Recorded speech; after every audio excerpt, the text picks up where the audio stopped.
Lotus હોય તો એની fragrance બી બહુ મસ્ત આવે, ખબર હોય તો. કરેક્ટ.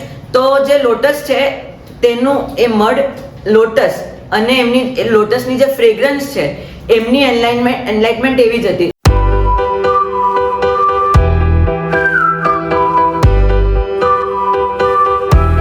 खुद की खामियों को अगर आप ढूंढे तो 99% खामियां आपको खुद की आत्मा से ही मिल जाएगी. So with this positive quote, a very good morning to one and all present here. I am Yuksha અને આજે આપણે the thrice great અતિશા વિશે વાત કરવાના છે. નાઉ તમારા ઓલમોસ્ટ બધાના મગજમાં એ જ ક્વેશ્ચન છે કે આ અતિશા છે કોણ? મેં કોઈ દિવસ સાંભળ્યું નથી. કરેક્ટ છે.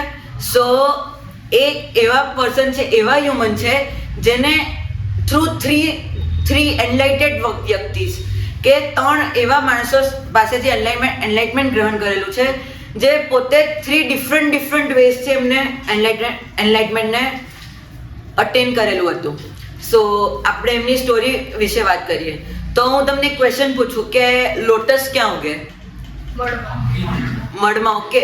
સો અને લોટસ હોય તો એની ફ્રેગ્રન્સ બી બહુ મસ્ત આવે, ખબર હોય તો. કરેક્ટ. તો જે લોટસ છે તેનું એ મડ લોટસ અને એમની લોટસની જે ફ્રેગ્રન્સ છે એમની એનલાઇટમેન્ટ એવી જ હતી. તો આપણે વાત કરીએ. તો ફર્સ્ટ ઓફ ઓલ એમના ગુરુ હતા ધર્મકૃતિ, ફર્સ્ટ ગુરુ. એમને અતિશાને શીખવાડ્યું કે પોતાના માઇન્ડને થોટલેસ કેવી રીતના કરાય. મીન્સ કે તમે એકદમ ઝીરો થોટ્સ પર જતા રહો ને તો તમે એનલાઇટેડ થઈ શકો. So first way was that. એમને અટેન કર્યું. પછી એ સેકન્ડલી ગયા ધર્મક્ષિતા પાસે. અને ફર્સ્ટ ઓફ ઓલ મેં એમની વાત કરું તેના પહેલાં હું તમને કહીશ કે કમ્પેશન એટલે કરુણા એ શું હોય? કરુણા એટલે સિમિલર ટુ દયા, નોટ એક્ઝેક્ટલી દયા.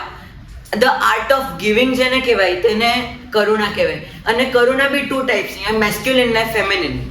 સો મેં એક્ઝામ્પલ આપું કે ફોર એક્ઝામ્પલ કોઈએ પ્રપોઝ કરવું છે, બરોબર? બેઉમાં એકબીજા પ્રત્યે લવ તો છે, but 99 cases in this world કે જે મેલ હોય ને તે જ પ્રપોઝ કરે.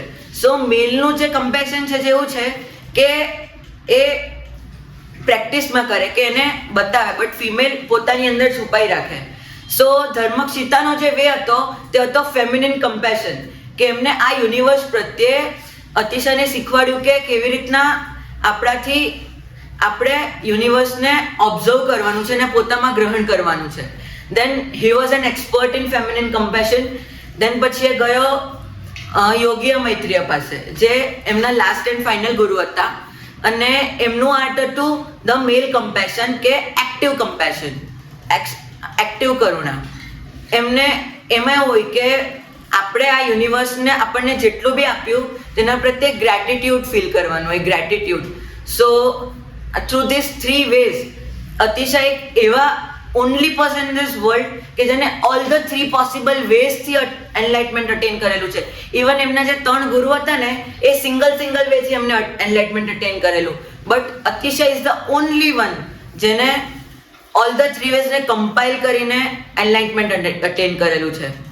સો એનલાઇટમેન્ટ કે જે એક એવી ડિવાઇન ફિલિંગ છે કે એકવાર તમને મળી જાય તો then nothing to see in this world. So I would like to conclude with that. Thank you.